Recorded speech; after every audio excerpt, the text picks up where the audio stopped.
Welcome students. In this part of video, we are going to study about prism, refraction and dispersion, rainbow formation, atmospheric refraction and scattering, and applications of atmospheric refraction and scattering. तो सबसे पहले हम start करते हैं about prism. Prism आपने सुना होगा और देखा भी होगा. प्रिज्म दो टाइप के होते हैं, एक रेक्टेंगुलर और एक होता है ट्रायंगुलर. रेक्टेंगुलर प्रिज्म जो होता है आपका वो होता है ग्लास स्लैब. इसमें जो सारे फेसेस हैं वो रेक्टेंगल्स होते हैं. और जो ट्रायंगुलर प्रिज्म होता है इसका जो बेस होता है, दो सरफेसेस ट्रायंगल शेप के होते हैं जिनमें उनको आप बोलते हैं बेस ऑफ प्रिज्म. और जो प्रिज्म्स हैं आपके ट्रायंगल वाले, they can be again of different types, but जो नॉर्मली हम लैब में यूज करेंगे they will be equilateral prisms. तो ये इक्विलेटरल प्रिज्म आपका कुछ इस टाइप का होता है. ये आपका ट्रायंगुलर बेस आपके सामने, दूसरा ट्रायंगुलर बेस इसके पीछे, और बाकी वाले तीन सरफेसेस दे आर रेक्टेंगुलर. और जब हम ड्रॉ करेंगे तो हम उसके बेस पे रखते हैं प्रिज्म को, और जब ड्राइंग आएगी आपकी तो आपका ये होगा बेस ऑफ प्रिज्म. राइट. तो इस प्रिज्म में हम पहले पढ़ेंगे रिफ्रैक्शन.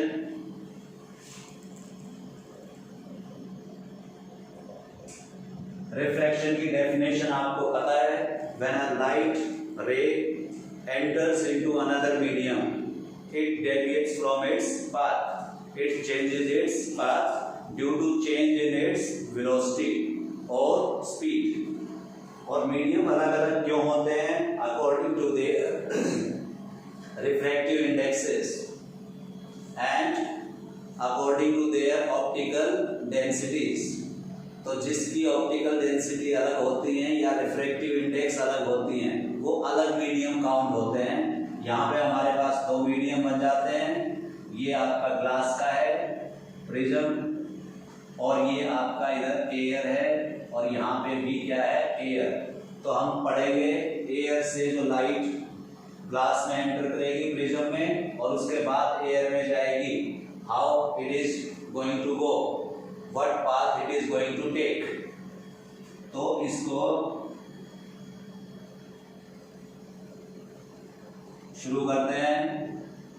ये वाला एक एंगल होता है, एंगल ए बोलते हैं इसको, एंगल ऑफ प्रिज्म. इस केस में इट इज 60 डिग्री, क्योंकि हमने कौन सा लिया है, इक्विलेटरल प्रिज्म. तो ये सारे एंगल्स इसके 60 डिग्री के होंगे. आप कैसे भी इसको रोटेट कर सकते हैं. और जो इंसिडेंट रे लोगे आप, that should be monochromatic. Monochromatic का मतलब है सिंगल कलर, और सिंगल कलर जो होगा it will be having single wavelength. Lambda लिख रहा हूं मैं वेवलेंथ को. तो सिंगल वेवलेंथ का जो ray of light that will B incident. यहां पे हम ड्रॉ करेंगे एक नॉर्मल. नॉर्मल को ध्यान से रखना, it should appear perpendicular to this surface. कई बार बच्चे नॉर्मल को हमेशा ऐसे मान लेते हैं, and some people draw normal like this. ये इंसिडेंट रे है तो नॉर्मल को ना ऐसे ड्रॉ कर देते हैं, क्योंकि दिमाग में उनके परपेंडिकुलर हमेशा वर्टिकल होता है. तो ये वाला आपका गलत है, ऐसा नहीं करना है. नॉर्मल प्रॉपर होना चाहिए. और ये एंगल आपका होता है एंगल ऑफ इंसिडेंस. जब लाइट एयर से ग्लास में घुसेगी तो it is going to bend to towards normal, bend हो गई और ये हो गया एंगल ऑफ रिफ्रैक्शन। अब इससे बाहर निकलना है इसको। Again you are going to draw a normal N2, this is N1, और जब यहां से बाहर आएगी it goes away from the normal and this is angle of emergence and this ray is called emergent ray। इन angles को ध्यान से करना है बेटा। Sometimes you are asked to mark the angles in a diagram, और कई बार इस एंगल ऑफ इमरजेंस को यहाँ पे लिखते हैं बच्चे, जो गलत होगा।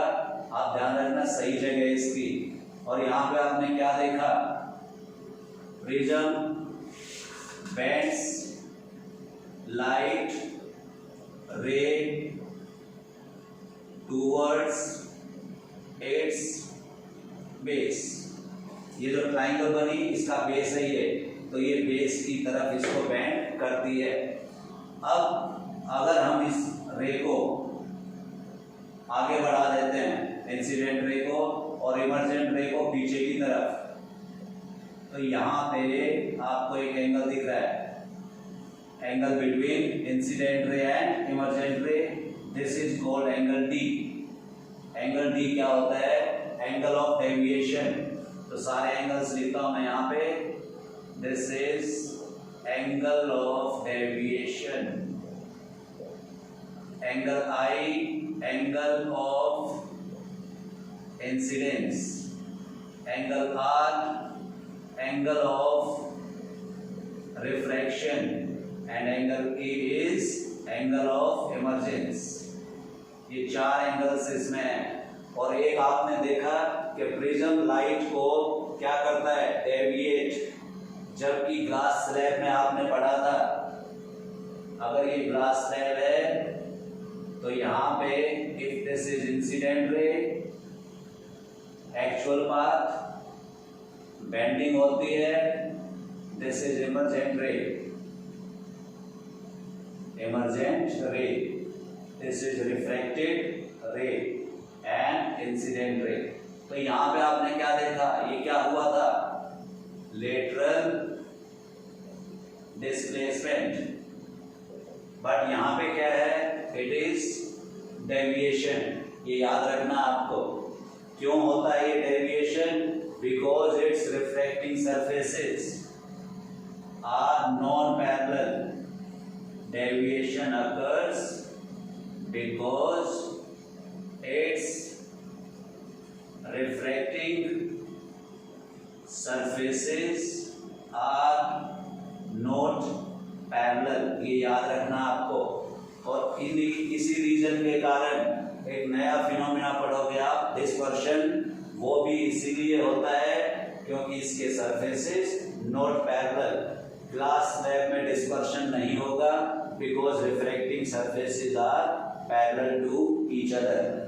अब तुम्हें एक और रिलेशन बताता हूं between these four angles, how these angles are related।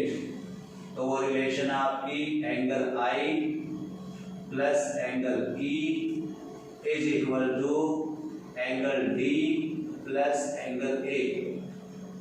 ये रिलेशन है बेटा। ये कहां पे यूज होती है, अगर आपको कोई भी तीन वैल्यूज पता है तो you can find fourth, right. ये होगा आपका about refraction through a prism. जो नेक्स्ट होगा वो पढ़ेंगे हम डिस्पर्शन।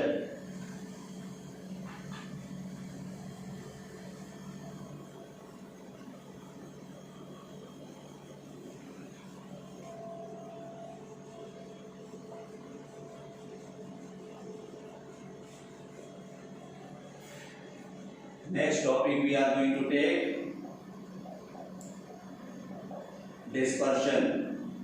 डिस्पर्शन की जो डेफिनेशन है वो लिखते हैं पहले, splitting of white light into 7 colours after passing through a prism. ये होता है आपका डिस्पर्शन की डेफिनेशन। और जो 7 कलर्स हैं आपके, they are VIBGYOR, violet, indigo, blue, green, yellow, orange and red. और इनमें अगर हम ऐसे जाते हैं तो जो वेवलेंथ होती है इंक्रीजेस। तो सबसे ज्यादा वेवलेंथ किसकी होगी? रेड की मैक्सिमम वेवलेंथ, और वॉयलेट की होगी मिनिमम वेवलेंथ। ये आपको याद रखना है, क्योंकि इन्हीं वेवलेंथ्स के हिसाब से हम बताएंगे कि किसमें कितनी डेविएशन होगी। यहां पे लेते हैं हम prism. Drawing base of the prism. Incident ray is white light is sunlight. While entering from air to glass, refraction will occur, और साथ साथ हो जाएगा डिस्पर्शन। रिफ्रैक्शन में बेंडिंग है, bending is visible to you, and they have split it into 7 colors. Only 2 are marked here, because अगर सारे के सारे करता हूं तो मैसी हो जाएगा यहाँ पे, और इसके बाद फिर ये डेविएट हो जाएंगे, और ऐसे आपको वॉयलेट और ये रेड दिखाई देगा। तो यहाँ पे आपको कंप्लीट क्या मिल रहा है? विब्ग्योर ऐसे। And this band is called spectrum. Spectrum is band of 7 colors obtained after dispersion। ये हो गया आपका स्पेक्ट्रम। और स्पेक्ट्रम के कलर कौन से हैं? विब्ग्योर। इनके नाम तुम्हें यहाँ पे बताए हैं मैंने। अब यहाँ पे आपको क्या दिखता है? Maximum deviated color is violet, and violet has least wavelength, and minimum deviated color is red, and red has maximum wavelength। तो आप क्या देख रहे हैं? वेवलेंथ और deviation, they are inversely proportional to each other. If wavelength is more, deviation is less. If wavelength is less, deviation is more. अब बात आती है कि ये डिस्पर्शन होता क्यों है? Cause of dispersion।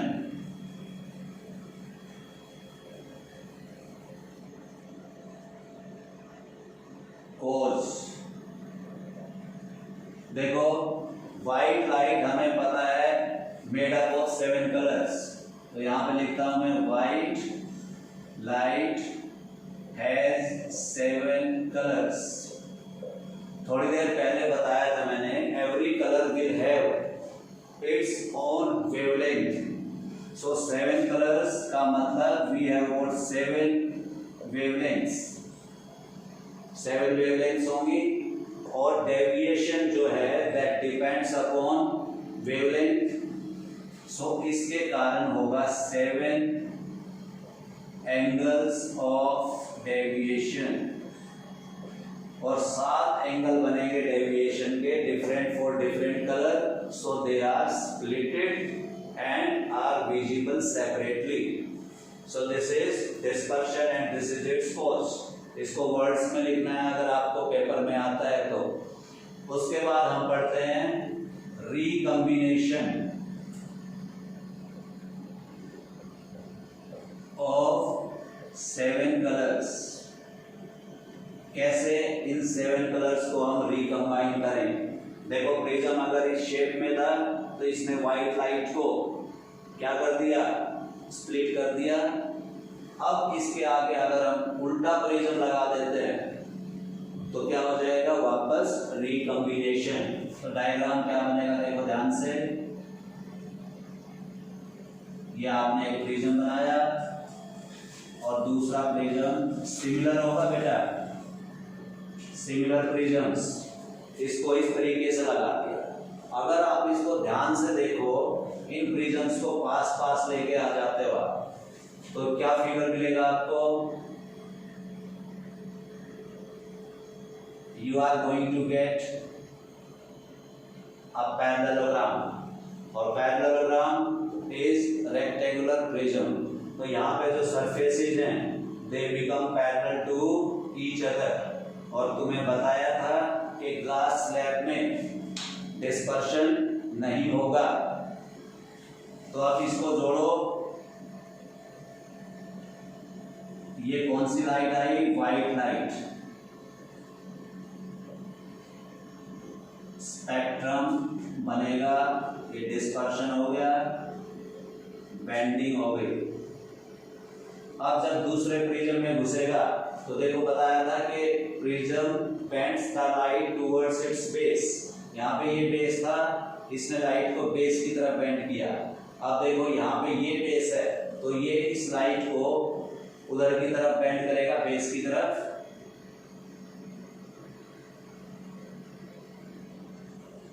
And you are going to get white light again. अब ध्यान से देखो, ये इंसिडेंट थी और ये क्या थी, इमर्जेंट हो गई कॉम्बिनेशन की। और इनको अगर आप देखते हो तो they are parallel to each other. इसका मतलब ये दोनों प्रिज्म्स कंबाइन होके they are behaving like a glass slab. तो तुम्हें रिकॉम्बिनेशन ऑफ कलर्स में ये वाला डायग्राम बनाना है, सिर्फ इतना। This is how we can recombine white light. यहाँ पे आप वॉयलेट और ये रेड लिखेंगे। उसके बाद एक और तरीका है टू रिकम्बाइन 7 कलर्स। आपने न्यूटन्स डिस्क पढ़ी थी कभी, न्यूटन्स डिस्क। न्यूटन्स डिस्क में एक सर्कुलर डिस्क होती है और उसके अंदर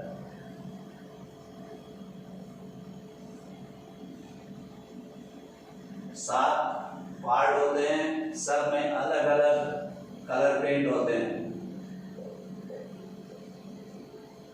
जब इस डिस्क को आप रोटेट करते हो तो एक फिनोमिना यूज होगा, परसिस्टेंस ऑफ विजन। जब इसको रोटेट करोगे तो ये कलर्स आपकी आई के सामने बहुत तेजी से मूव करेंगे and you will not be able to see them separately. और उसके कारण ये क्या हो जाएंगे, मिक्स हो जाएंगे, और मिक्स होके they will give you white appearance. ये हो गया, राइट। अब इसके बाद एक क्वेश्चन और बनता है इसमें कि prism shows dispersion, slab does not. Prism has non-parallel refracting surfaces and slab has parallel refracting surfaces. So prism show dispersion and glass slab does not. ये क्वेश्चन बहुत इंपॉर्टेंट है बेटा, many times it has been asked in the papers. उसके बाद इस जो dispersion का एक नेचर में भी आप देखते हो एक application, that is rainbow formation. तो हम अब रेनबो फॉर्मेशन को पढ़ते हैं। रेनबो सबने देखा है, इंद्रधनुष बोलते हैं उसको। बो शेप का होता है और normally normally appears after rainbow. पहली बात नॉर्मली लिख रहा हूं मैं यहां पे, नॉर्मली अपीयर्स आफ्टर रेन। कई बार rain and sunshine occur simultaneously, साथ साथ होती हैं। Then also rainbow is possible.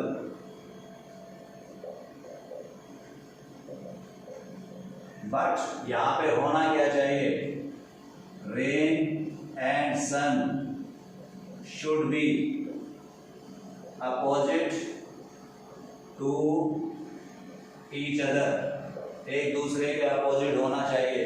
अगर यहाँ पे रेन है तो इधर सन होना चाहिए। और अगली चीज, sun should be low in the sky, sun का जो एलिवेशन है वो कम होना चाहिए। Then only we can see the rainbow in this case. अगली चीज हो एक और, while seeing the rainbow,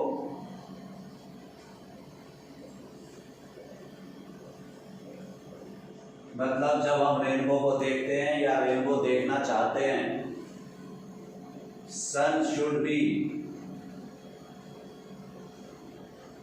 eight our back, हमारे पीछे होना चाहिए। सन यहाँ पे होगा तो हमें सामने रेनबो दिखाई दे सकता है। अब ये रेनबो बनता कैसे है, आपकी रेन ड्रॉप्स हैं। रेन ड्रॉप्स की जो शेप है वो परफेक्टली स्फेरिकल नहीं होती है, कुछ कुछ ऐसे होती है। और यहां पे जो रिफ्रैक्टिंग सरफेसेस हैं आर अगेन नॉट पैरेलल। ये देखो, ये सरफेस एंड ये surface, they will not be parallel. So जो रेन ड्रॉप है विल एक्ट एज प्रिज्म। सबसे पहले तो ये समझना है, rain drops will act as prism because their refracting surfaces are not parallel to each other. अब ये रेन ड्रॉप्स हवा में लटक जाती हैं, तो ये लिख रहा हूं, tiny rain drops remain suspended in air. यहां पे भी एक क्वेश्चन बन सकता है, सारी चीजें धरती पे गिरती हैं ड्यू टू ग्रेविटी, बट ये टाइनी रेन ड्रॉप्स हवा में लटकी क्यों रह जाती हैं, हाउ इट इज पॉसिबल। तो यहां पे चीजें आएंगी, weight of rain drop and drag of air. Drag is a frictional force और वेट होता है, तो वेट के कारण नीचे आना है, ड्रैग के कारण उसको रुकेगा। और जब ये दोनों बैलेंस हो जाएंगे, वेट इक्वल टू ड्रैग, तो रेन ड्रॉप्स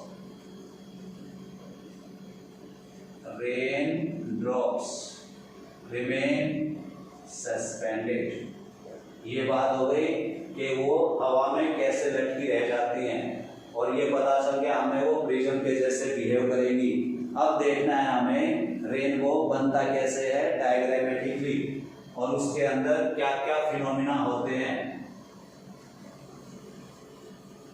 फिनोमिना आपको याद रखने हैं।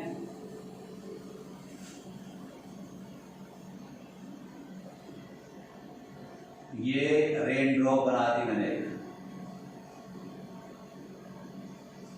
रेन ड्रॉप के अंदर ये गई सनलाइट। सनलाइट कैसी है, white, it is having 7 colours. तो ये प्रिज्म जैसा बिहेव करेगा, तो तो ये इसको क्या करेगा, बेंड करेगा और डिस्पर्शन, और यहाँ पे इस सरफेस पे आके वापस रिफ्लेक्ट हो जाएगी, और यहाँ पे आके it is going to come out and again bend, और ये आपका V और ये R, ये वाला फिगर आपको ध्यान में रखना है। तो देखो अब क्या क्या हुआ, फर्स्ट सरफेस, सेकंड सरफेस, और अगेन दिस इज फर्स्ट। तो फर्स्ट सरफेस पे हुआ refraction and dispersion, second surface पे it is internal reflection, internal reflection, और वापस फर्स्ट पे आके इट इज अगेन रिफ्रैक्शन। तो आपको ये याद रखना है, phenomenas occurring during rainbow formation, they are 4 phenomenas, refraction, dispersion, internal reflection and again refraction. इस सीक्वेंस में ये होते हैं and we are able to see the rainbow. ये वाला डायग्राम बहुत इंपॉर्टेंट है, it is normally asked in the papers, और साथ में पूछा जाता है कि कौन से फिनोमिना रेनबो फॉर्मेशन में इन्वॉल्व हैं। तो ये था आपका रेनबो। अब उसके बाद चलते हैं एटमॉस्फेरिक रिफ्रैक्शन पे। अभी आपने पढ़ा कि रिफ्रैक्शन जो होगा that will be due to difference in densities. तो एटमॉस्फेयर में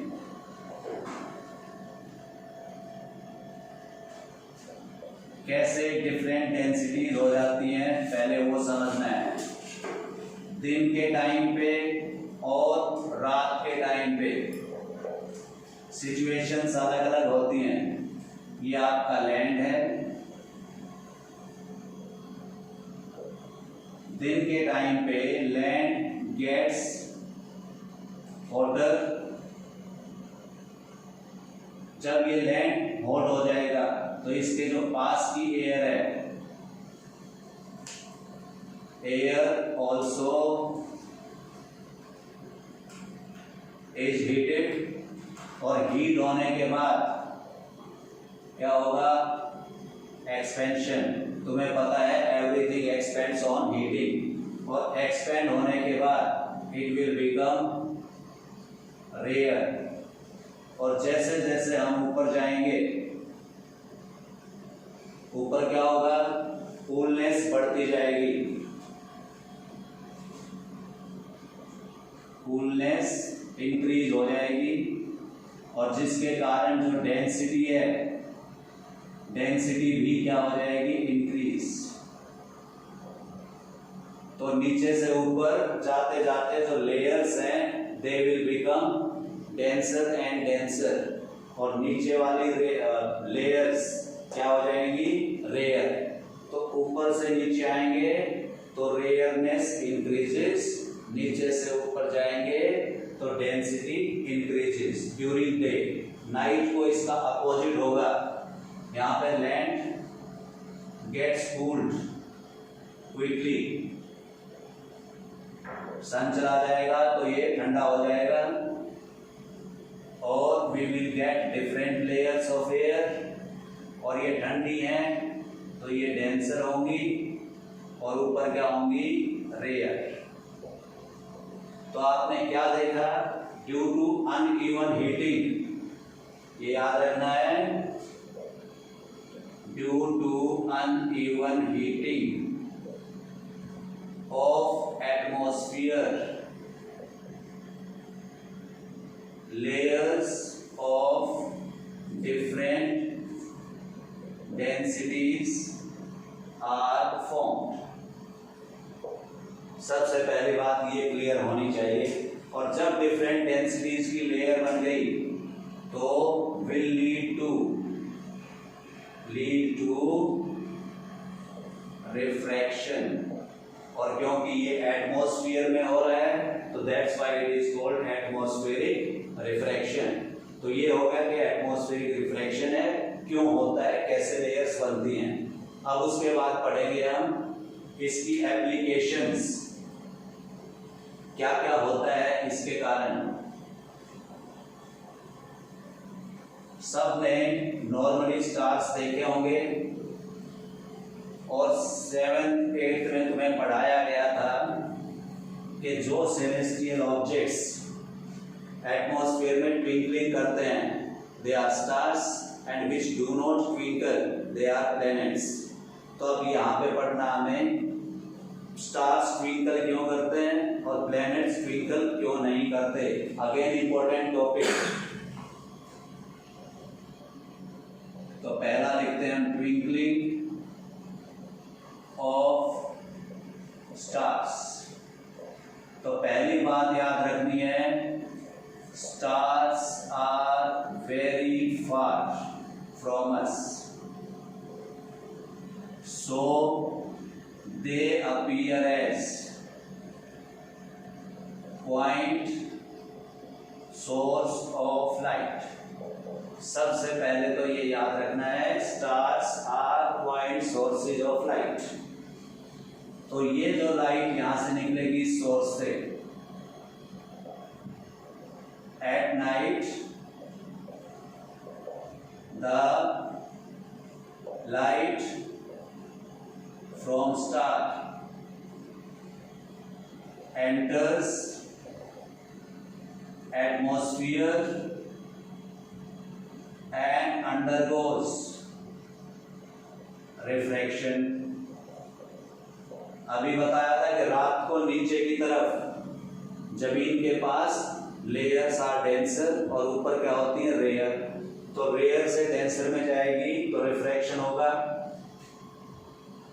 will keep on bending towards normal। उसके बाद जो तीसरी बात है याद रखनी है, जो एटमॉस्फेरिक कंडीशंस हैं आर नॉट स्टेबल। इसका क्या मतलब है, जैसे आपने ग्लास स्लैब ले ली, सॉलिड है, उसका अंदर की जो डेंसिटी है optical density that remains constant, but atmosphere में एयर है और एयर की जो कंडीशंस हैं बहुत सारे फैक्टर्स पे डिपेंड करती हैं। तो दैट्स व्हाई उसकी जो डेंसिटीज हैं वो वेरी करती रहती हैं। तो atmospheric conditions not stable, so densities of layers of atmosphere keep on varying, change होती रहती हैं, राइट। और इस चेंजिंग के कारण the virtual image of star also changes places। वो भी अपनी पोजीशन चेंज करती रहेगी। यहाँ पे एक चीज और लिख देता हूं मैं, अंडरगो रिफ्रैक्शन, और इसके कारण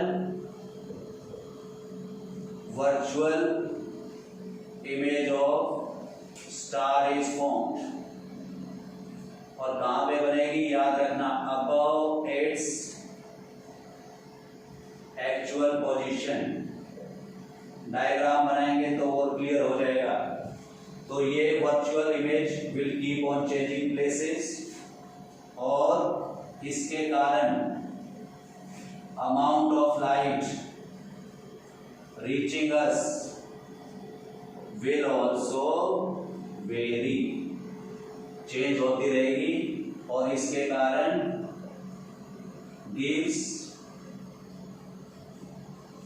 twinkling effect.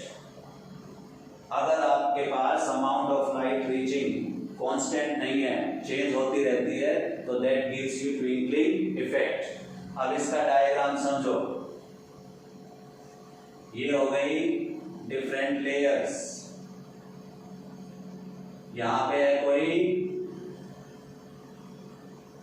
Observer, this is star, यहां से पहले लाइट आती है,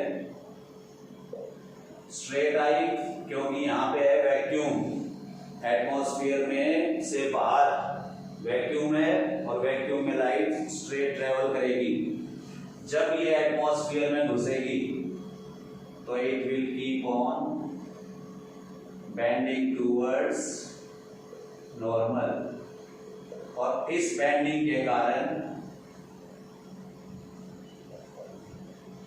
ये बनेगी image of star which is above its actual position. और तुम्हें बताया था कि ये कंडीशंस ना वेरी करते रहते हैं, so this image will keep on changing its position slightly. तो ये चेंज करती रह सकती है, जिसके कारण amount of light reaching us will also change and thus giving twinkling effect. तो ये डायग्राम आपको ऐसे याद रखना है और साथ में लिखोगे डेंसिटी इंक्रीजेस। ये आपका कंप्लीट डायग्राम है to show twinkling of stars. Diagram के साथ आपको ये एक्सप्लेनेशन भी जरूरी है।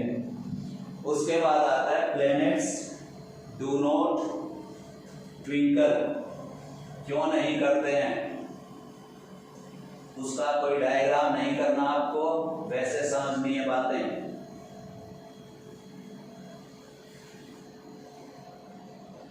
Planets do not twinkle. अभी आपने देखा कि point source gives twinkling effect, ये बात याद रखनी है। Point source gives twinkling effect. अब देखो भाई, planets are closer to us, so they appear bigger। पहली बात तो ये समझनी है, प्लैनेट्स होंगे वो बड़े दिखते हैं हमें एज कंपेयर टू स्टार्स। दूसरी बात, so they can be considered a group of point sources of light। तो planets are group of point sources। उसके बाद ये आपको पता है every point source gives twinkling effect, और planet में बहुत सारे point sources हैं, but total twinkling effect of all point sources is nullified। nullified का मतलब reduced to zero। कैसे? अगर एक पॉइंट सोर्स आपको ज्यादा लाइट देता है तो दूसरे वाला आपको कम देगा। ऐसे ही करके सबका जो कंबाइंड इफेक्ट है वो हो जाएगा आपका जीरो, और जब जीरो हो जाएगा तो क्या लिखेंगे हम, constant amount of light reaches us, hence no twinkling effect. तो ये याद रखना है, प्लैनेट्स में ट्विंकलिंग इफेक्ट नहीं होगा। क्लियर? उसके बाद आते हैं early sunrise and delayed sunset. वो भी आपका एटमॉस्फेरिक रिफ्रैक्शन पे डिपेंड करता है। अभी आपने एक चीज देखी, due to atmospheric refraction, virtual image of star is formed above its actual position। ये याद रखना आपको। अब ये देखो, दिस इज अर्थ, ये आपका horizon.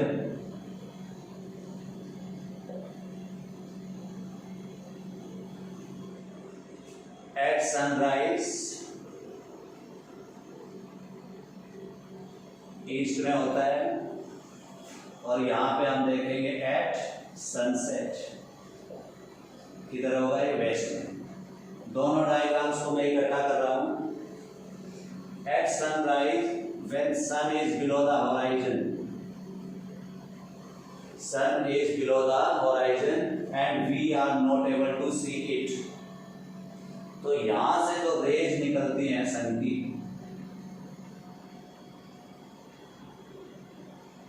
they will keep on bending due to atmospheric refraction, and due to this virtual image of sun is formed above its actual position। और सनराइज से पहले ही हमें ये वर्चुअल इमेज दिखाई देना शुरू हो जाती है।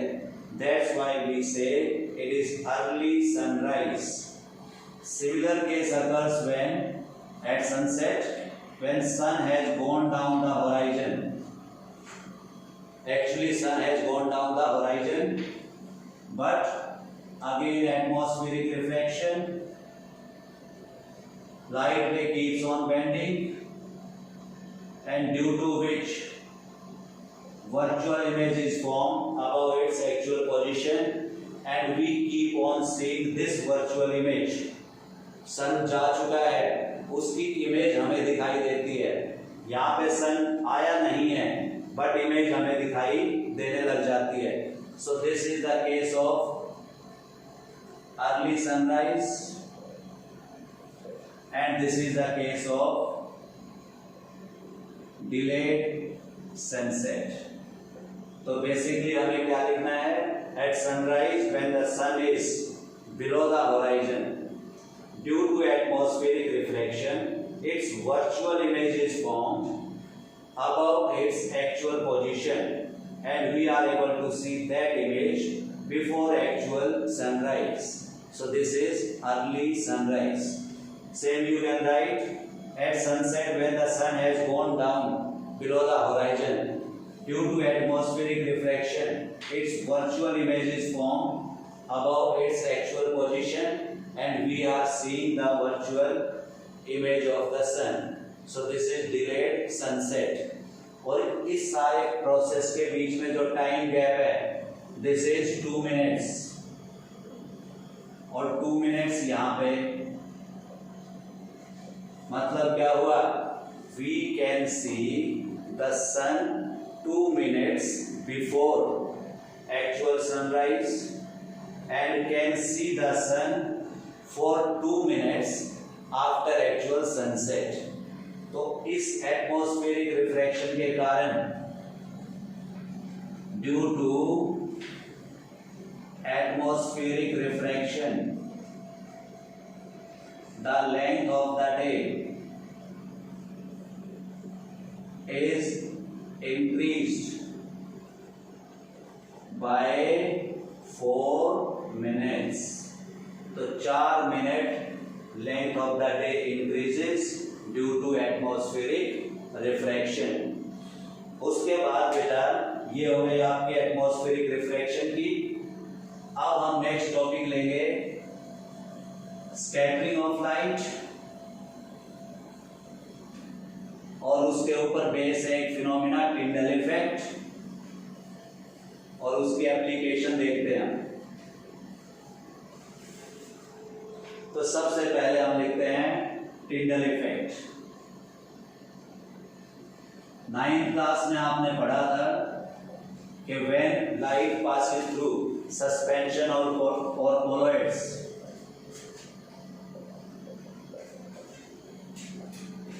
when light passes through suspensions or colloids, its path becomes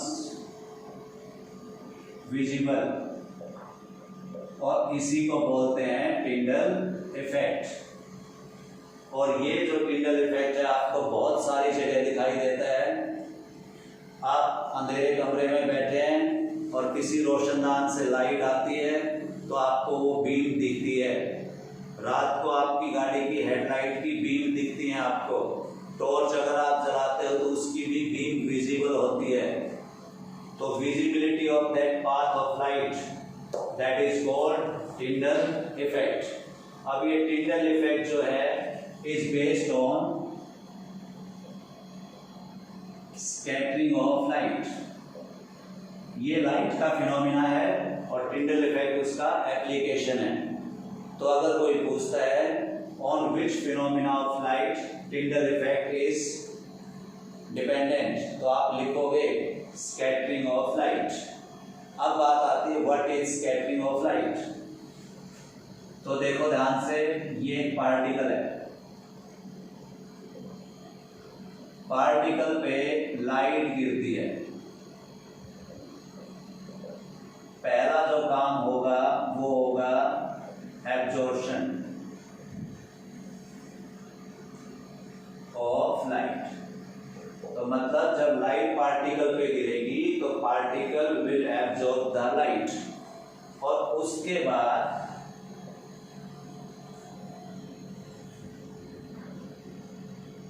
it will throw back the light in all direction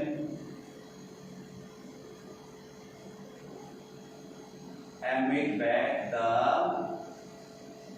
light in all directions। तो ये है बेसिकली स्कैटरिंग। पहले क्या होगा एब्जॉर्प्शन और उसके बाद thrown back in all directions. But हम नॉर्मली इन दोनों को कंबाइन करके लिखते हैं। क्या लिखते हैं? When light falls on particles, it is thrown back in all directions। तो ये सिंपल डेफिनेशन हो गई बेटा स्कैटरिंग की, और इसी कारण से visibility of path of light leads to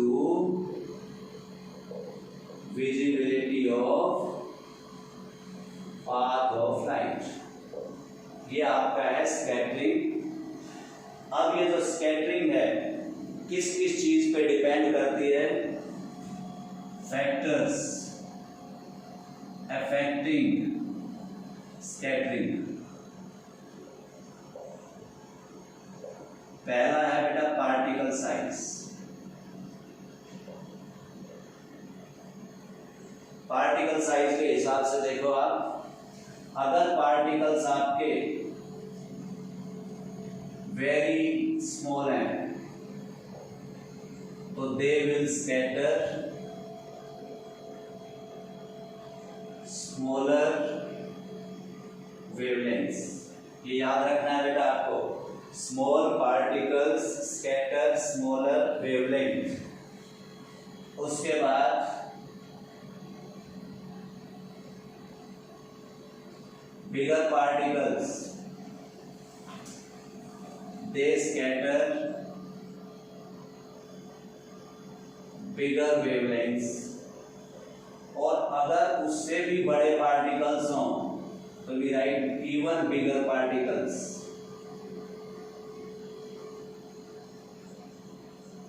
यहां पे सारी की सारी वेवलेंथ्स आर स्कैटर्ड और wavelengths are scattered।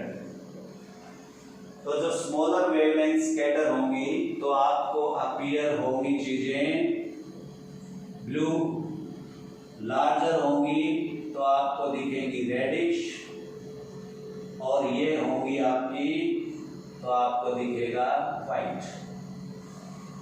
एक तो हो गई है पार्टिकल साइज के हिसाब से। दूसरा होगा आपका अकॉर्डिंग टू डिस्टेंस,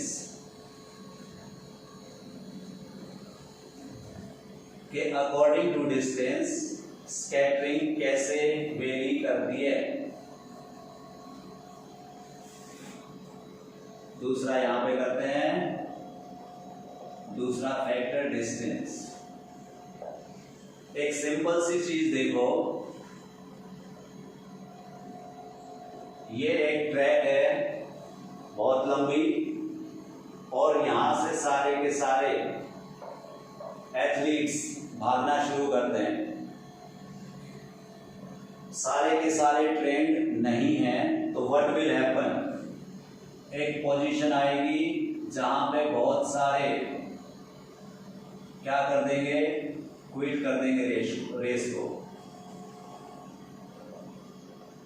एथलीट्स भागे, यहां तक सब के सब पहुंच गए, यहां पे कुछ क्विट कर गए, और बाकी फिर आगे चलते गए और पहुंच गए फाइनल लाइन पे, फिनिशिंग लाइन पे पहुंच गए। तो क्या देखा आपने, जो कमजोर हैं वो पहले ही क्विट कर गए, और जो स्ट्रॉन्गर हैं वो फाइनल लाइन तक पहुंच गए। इस एग्जांपल के बेस पे स्कैटरिंग को हम डिस्कस करते हैं कि how distance affect the scattering. तो पहला हम लेते हैं वेरी स्मॉल डिस्टेंसेस। यहां पे लिखेंगे ऑल वेवलेंथ्स ट्रेवल इक्वली। पहले वो सारी की सारी ट्रेवल करेंगी, और जब ये सारी ट्रेवल करेंगी तो आपको वाइट अपीयरेंस होगा। उसके बाद हम कहते हैं थोड़ा सा longer distances, longer distances. Longer को इसको चलो इसको स्मॉल कर देते हैं, small distances, very small and small. तो ये जो स्मॉलर वेवलेंथ्स हैं, स्कैटर अवे, और आपको वहां पे अपीयरेंस मिलेगी ब्लू। तो ये वाला जो एरिया आपका कैसा शो होगा, ब्लू। उसके बाद लॉन्ग डिस्टेंसेस, लॉन्ग डिस्टेंसेस में जो लॉन्गर वेवलेंथ्स हैं, travel long distances without getting scattered। मतलब जो लॉन्गर वेवलेंथ्स हैं they are having more energy, और उनमें स्कैटरिंग नहीं होगी, and they will travel long distances. अभी ये जो फैक्टर्स हैं इसके अकॉर्डिंग हम कुछ एक्टिविटीज, जो ऑब्जर्वेशंस हैं उनको एक्सप्लेन करते हैं, और इन्हीं का यूज होगा। याद रखना आपको, very small particle scatter small wavelength, bigger wavelength, और जो बहुत बड़े होंगे they will scatter all the wavelengths equally. Small distances पे सारी ट्रेवल करती हैं, और उससे बड़ा हो जाए डिस्टेंस तो स्मॉलर वेवलेंथ विल स्कैटर, और उससे भी बड़ा हो जाए तो लॉन्गर वेवलेंथ्स ट्रेवल करेंगी। ये याद रखना आपको। इसके बेस पे हम डिस्कस करते हैं कुछ एप्लीकेशंस, बहुत आसान है।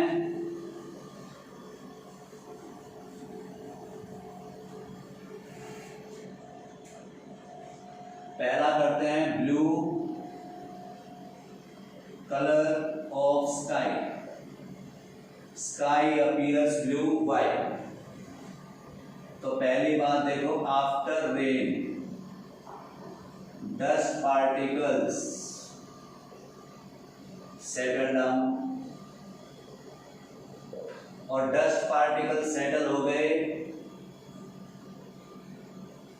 तो clean air is present in atmosphere. Air is mixture of gases, and gases are made up of molecules, and molecules are very small in size। तो आपको पहले ये समझना है, बारिश के बाद डस्ट पार्टिकल बैठ जाएंगे, क्लीन एयर बचेगी। क्लीन एयर गैसेज हैं, gases are made up of molecules and molecules are very very small. So these small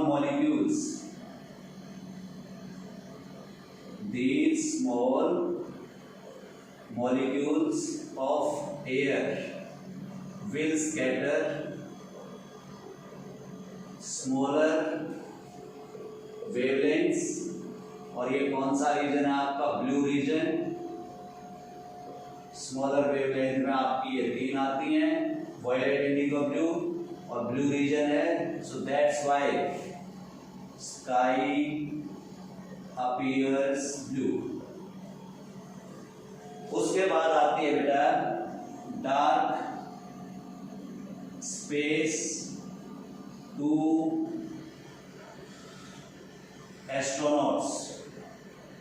जो स्पेस में जाते हैं एस्ट्रोनॉट्स, उनको सब ब्लैक ब्लैक दिखता है। वहां पे क्यों दिखता है? No atmosphere in space, nothing is there to scatter light. Light को स्कैटरिंग करने वाला कोई पार्टिकल नहीं है। जब लाइट स्कैटर नहीं होगी तो light will not reach our eyes, so sky appears dark. ये एस्ट्रोनॉट्स का हो गया, due to absence of atmosphere, no scattering, so it appears dark. उसके बाद जो अगला लेते हैं हम सन की अपीयरेंस। नून पे अलग होती है, it appears white.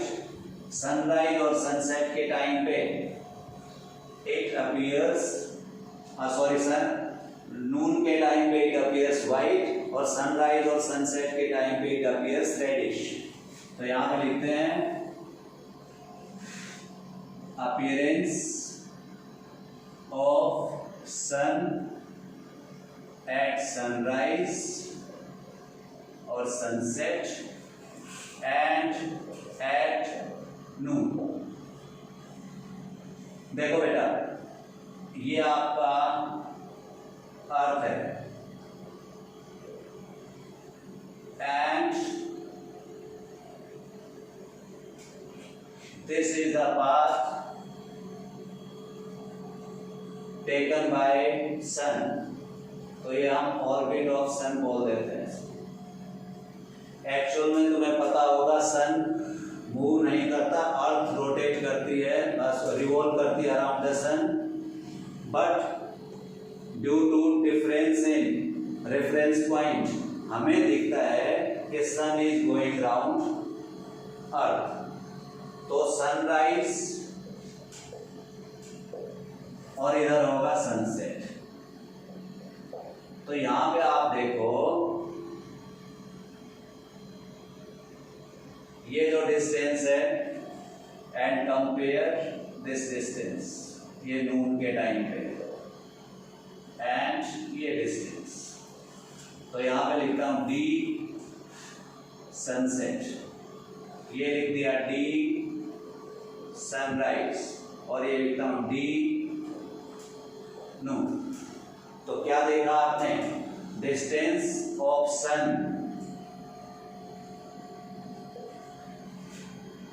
Eight sunrise is longer than distance of sun at noon, and distance of sunset is also longer than distance at noon. और अभी थोड़ी देर पहले बताया था आपको कि longer wavelengths travel long distances. longer wavelengths travel long distances। तो यहां से आपके जो अर्थ पे आएंगी वो कौन सी होंगी? Longer wavelengths. और ये किस रीजन में आती हैं? रेड में, और ये होती है आपकी येलो, ऑरेंज, रेड। तो आपने देखा होगा सनराइज के टाइम पे आपका सन रेडिश, ऑरेंज, येलो इस टाइप से अपने कलर चेंज करता है, क्योंकि वहां पे सिर्फ ये वेवलेंथ्स ट्रेवल करेगी। सिमिलरली हियर आल्सो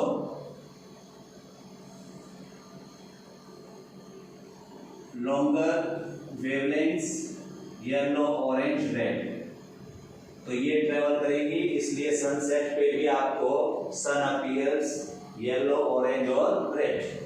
बट नून पे देखो डिस्टेंस है कम, तो कम डिस्टेंस में सारी की सारी वेवलेंथ्स ट्रेवल करेगी, और यहां पे हम लिखते हैं लीस्ट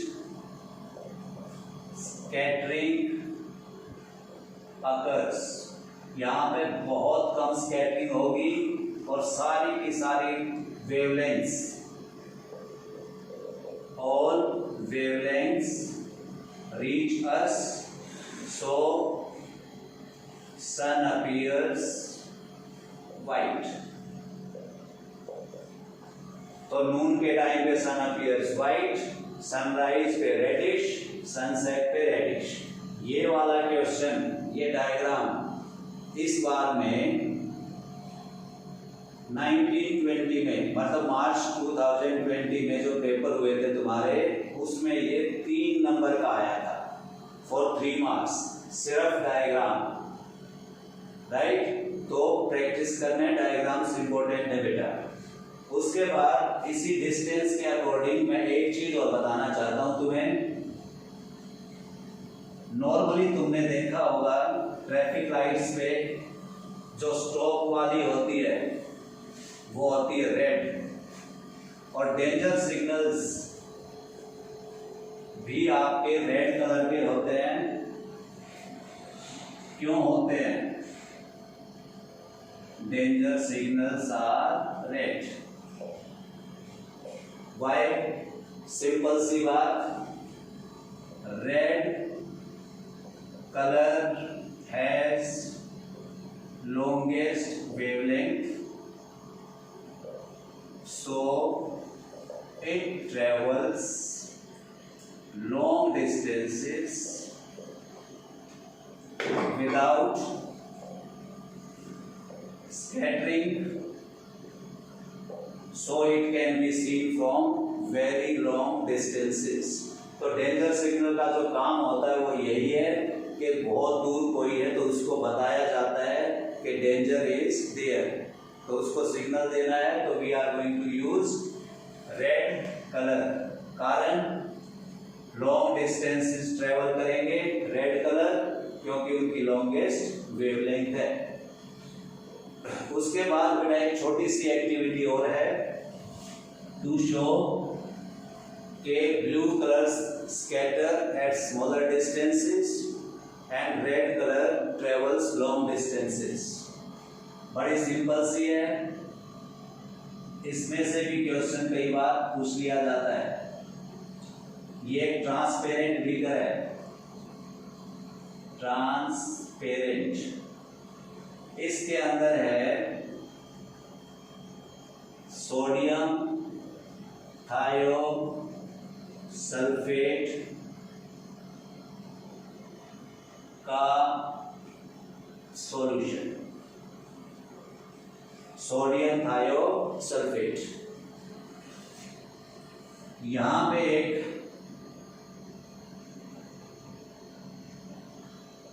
लेंस यूज किया आपने, इट इज कन्वेक्स लेंस, और इसके जो फोकस है, फोकल लेंथ एफ लिख देता हूं मैं, इसको फोकस कर देते हैं। यहां पे है source of light, this is source of light. उसके बाद यहां पे फिर एक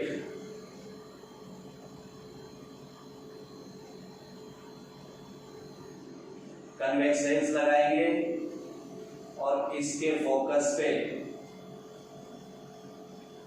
स्क्रीन रखेंगे। ये सेटअप है आपका, और इससे आप स्कैटरिंग ऑब्जर्व करोगे। ये देखो बेटा, सोर्स ऑफ लाइट से रेज आई,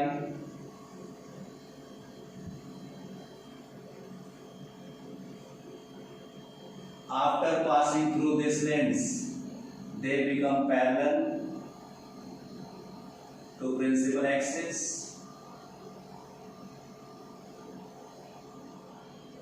ये जो पैरेलल लाइट है दे will travel through this speaker, और स्पीकर की जो साइड है आपकी फ्रंट वाली, this will appear blue, appear blue. उसके बाद इसमें से रेज निकलेगी वापस,